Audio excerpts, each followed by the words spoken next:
नेहरू ने कभी भी धर्म को हावी नहीं होने दिया। यद्यपि नेहरू, जवाहरलाल नेहरू एक पंडित थे, इसलिए देखिएगा जवाहरलाल नेहरू जो थे उन्हें बहुत कम बोला जाता है पंडित जवाहरलाल नेहरू। तो जवाहरलाल नेहरू खुद एक पंडित थे, एक ब्राह्मण थे, लेकिन उन्होंने कभी भी धर्म हावी होने नहीं दिया। उन्होंने देश को उस डायरेक्शन में ले गया जो आगे जाकर निर्माण करे। और जब भारत में बिजली घर बन रहे थे, आधुनिक फैक्ट्रीज बन रहे थे और डैम बन रहे थे, उस समय का सबसे महत्वपूर्ण डैम था भाखड़ा नांगल डैम। भाखड़ा नांगल डैम बन रहा था उस समय का, टिहरी डैम, भाखड़ा नांगल का उस समय नींव रखा गया था। तो जवाहरलाल नेहरू ने कहा था कि आधुनिक भारत में ये कल कारखाने, ये बहुउद्देशीय परियोजना, डैम, यही सब आधुनिक भारत के मंदिर साबित होंगे। समझ में आ गया? आधुनिक भारत के मंदिर साबित होंगे। तो उस समय उसकी सोच कैसी थी। और उधर ही जिन्ना की सोच देखिए, उसने धर्म को हावी होने दे दिया। धर्म हावी होगा 40-50 साल बाद आपकी सोचने समझने की क्षमता खींच लेगा, तर्क करने की क्षमता खींच देगा। आप किसी धार्मिक जगह बैठ के तर्क वितर्क ज्यादा कीजिएगा ना, बदनाम हो जाइएगा, अधर्मी घोषित होकर चलाइएगा। यहाँ पर समझ में आएगी नहीं गया? मॉडर्न टेम्पल जवाहरलाल नेहरू ने किसे कहा था? इस बहुउद्देशीय परियोजना वगैरह को। और भारत में ना उस समय के जितने भी राजनेता थे वो सब के सब धर्मनिरपेक्ष थे, चाहे वो सरदार वल्लभ भाई पटेल हों, जवाहरलाल नेहरू हों, महात्मा गांधी हों, सुभाष चंद्र बोस हों, या फिर हमारे भीमराव अम्बेडकर साहब हों। ये सब ने देश के लिए बहुत बहुत बहुत बहुत विचार किया था यहाँ पर। लेकिन उस समय जवाहरलाल नेहरू से 2 गलती हुई थी। आज हम विचार करेंगे जवाहरलाल नेहरू की वही 2 गलतियों को, एक कश्मीर मुद्दा, दूसरा चीन को दोस्त समझना। ये 2 मुद्दे जो हैं ये जवाहरलाल नेहरू की सबसे बड़ी गलती साबित हुई। तो चलिए अब हम लोग नेहरू पीरियड को देखते हैं ध्यान से। 15 अगस्त 1947 को तो देश क्या हो गया? आज़ाद हो गया। आज़ाद हो गया। उसके बाद देश का क्या हो गया? विभाजन हो गया। देश का जैसे जैसे विभाजन हुआ तो बात ये थी कि जिसको जहाँ रहना है वो रह सकता है। इसी क्रम में अंग्रेजों ने ये कहा था कि जिसको इंडिया में रहना है, जिसको इंडिया में रहना है वो इंडिया में रह जाए, और जिसको पाकिस्तान में रहना है वो पाकिस्तान चला जाए, और जिसको स्वतंत्र रहना है वो स्वतंत्र रहे। तो जम्मू कश्मीर जो था ना, जम्मू कश्मीर, यहाँ के राजा का नाम था हरि सिंह। यहाँ के राजा का नाम था हरि सिंह। हरि सिंह जो थे इनको ना चढ़ा दिया सब कि आप स्वतंत्र रहिए, आप क्या रहिए? स्वतंत्र रहिए। समझ आ गया कि नहीं आ गया? इसका प्रधानमंत्री था शेख अब्दुल्ला। इसके प्रधानमंत्री का नाम क्या था? शेख अब्दुल्ला। शेख अब्दुल्ला ने हरि सिंह से कहा कि आप अपना अलग देश बनाइए, जबकि यहां से जिन्ना ने आतंकवादियों को भेज दिया। जिन्ना ने किसे भेजा? आतंकवादियों को भेज दिया। जिन्ना अपने दामाद को भेजा। जिन्ना के दामाद आतंकवादी, जिन्ना के दामाद आतंकवादियों को भेज दिया। तो जिन्ना ने अपने दामादों को भेज दिया यहाँ पर, और जम्मू कश्मीर कब्जा करने लगा। सब जम्मू कश्मीर कब्जा करने लगा। अब जवाहरलाल नेहरू, इसकी रिपोर्ट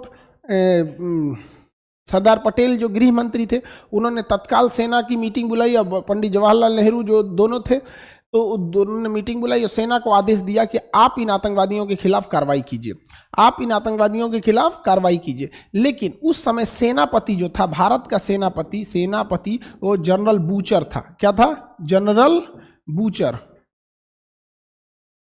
बूचर था।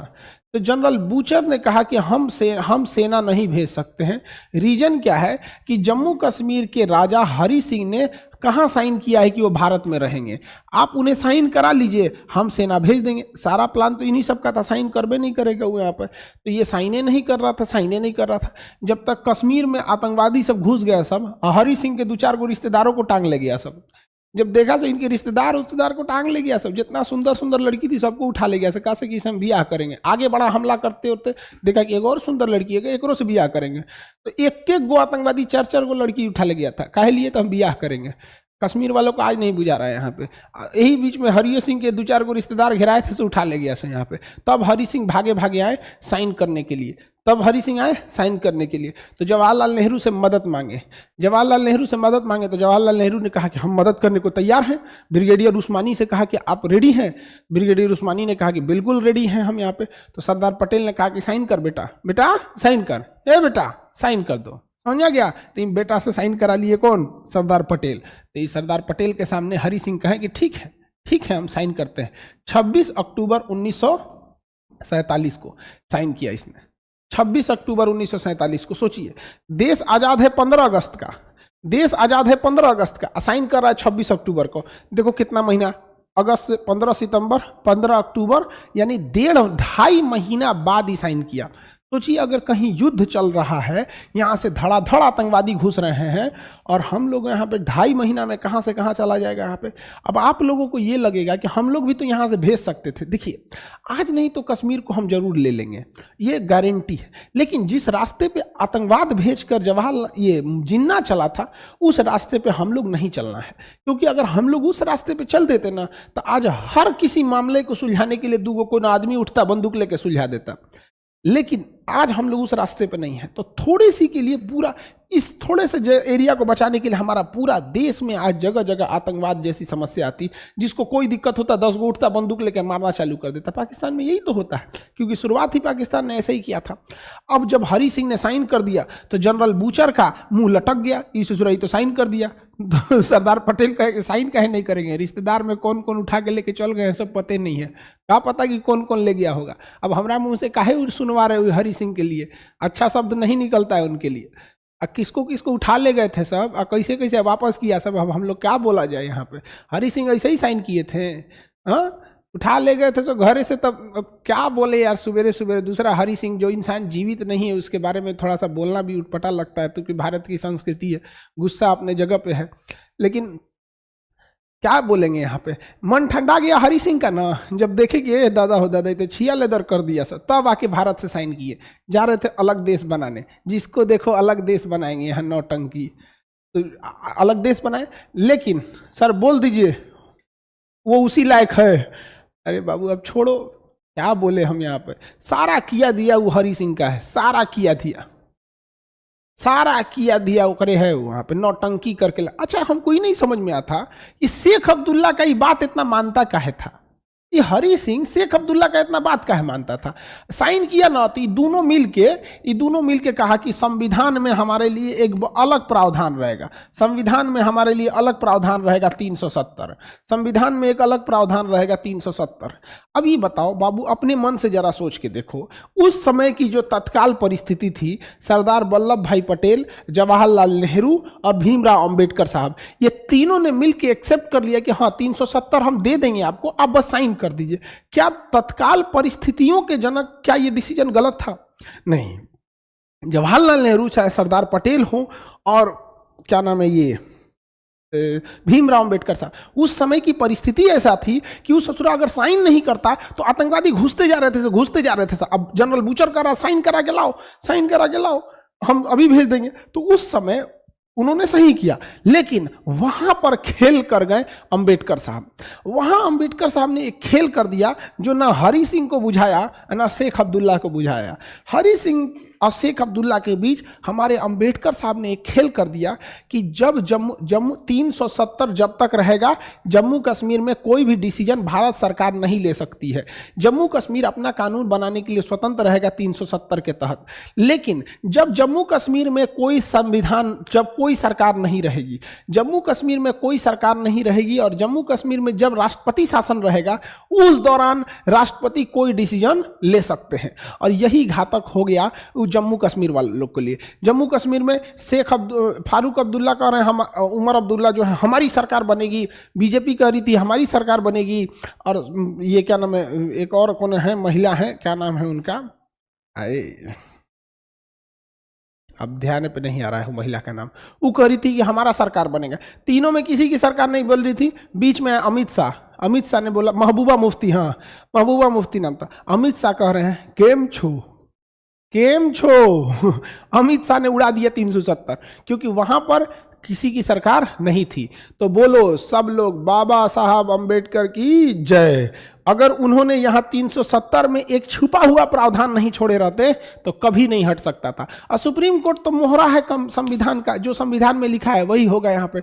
तो सोचिए आज भी उस व्यक्ति की यदि पूजा की जाती है, सोचिए वो व्यक्ति कितनी परिस्थितियों से लड़के, भीमराव अंबेडकर साहब, और क्या क्या कठिनाइयां नहीं झेला। और इतना जाते जाते भी संविधान में क्या जोड़ के चले गए कि जो आज भी आज हमारी सरकार ने उसे इंप्लीमेंट किया है, सुप्रीम कोर्ट को इतना पावरफुल बना के गए हैं और उसको पतो नहीं चला हरी सिंह और शेख अब्दुल्ला को, और निकल गया 370 में जम्मू कश्मीर स्वतंत्र था अपना कानून बनाने के लिए। हरी सिंह के मरने के बाद सारा का सारा दारोमदार किसके पास आ गया? शेख अब्दुल्ला के पास। समझ में गया? इनके बेटा हुए फारूक अब्दुल्ला, उनके बेटा हुए उमर अब्दुल्ला, यही सारे अब्दुल्ला वाले लोग जो थे कश्मीर में शासन किए थे लोग। इसलिए 370 के तहत जो भी कश्मीर के लिए कानून बनाया गया वो या तो कश्मीर के फेवर में था या तो पाकिस्तान के फेवर में था, वो इंडिया के फेवर में नहीं था, यहाँ पे। अब इनके बाद हरी सिंह के बाद शेख अब्दुल्ला के बाद आए फारूक अब्दुल्ला, उसके बाद उमर अब्दुल्ला। ये जितने लोगों ने कानून बनाया 370 को लेके, वो कश्मीर और पाकिस्तान को ध्यान में रख के बनाया, भारत को ध्यान में रख के नहीं बनाया। आरबीआई नियम नहीं लगती थी, भारत का झंडा नहीं लगता था, दुनिया भर का कानून था यहाँ पे।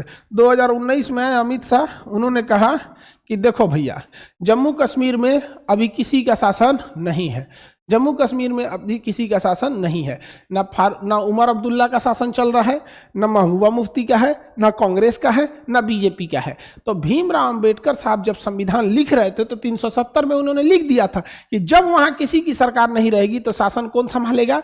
शासन संभालेगा केंद्र सरकार, और केंद्र सरकार में राष्ट्रपति जो चाहे सुधार कर सकते हैं। इतना सोच समझ के बनाया था हम संविधान को, और उसी समय समाप्त कर दिया गया। लेकिन 370 के ए को रहने दिया गया है, बाकी सब खत्म कर दिया गया है। 370 का ए क्या कहता है? वो भारत के फेवर में है।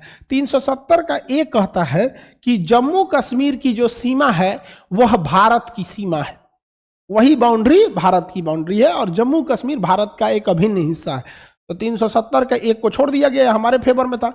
बाकी 2, 3, 4, 5, 6, 7, 8, 9 सब रहते, भागो यहां से। लेकिन 370 का ए तो हमारे लिए कह रहा था, वो यही कह रहा है कि जम्मू कश्मीर की बाउंड्री है वही भारत की बाउंड्री है, अर्थात जम्मू कश्मीर इस भारत की बाउंड्री में आता है, जिस कारण भारत का ही वह एक अभिन्न भाग है। तो कौन बैल होगा जो 370 के एक को खत्म करेगा जी? 370 का एक खत्म कर देंगे तो पता चला कि जम्मू कश्मीर भारत का अभिन्न अंग नहीं रहेगा। तो केवल 370 का एक रहने दिया गया जो कि भारत के फेवर में था, बाकी सबको उड़ा दिया गया। संगीता राय, सर ये हरी सिंह कौन था? जम्मू कश्मीर का राजा था, बकलोल था, पूरा बकलोल। आज जो हम लोग जहर देख रहे हैं ना, जो बवाल देख रहे हैं, उस सब किसका बोया हुआ है? हरी सिंह का।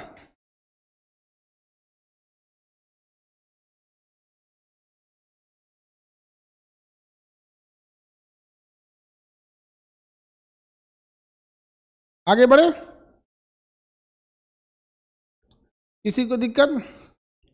हरी सिंह वहां के राजा था। अब देखो ये कह रहा है कि सर आरक्षण क्यों दे दिए? भाई तुम्हें आरक्षण चाहिए तो तुम उसी को अपना लो, नहीं समझे?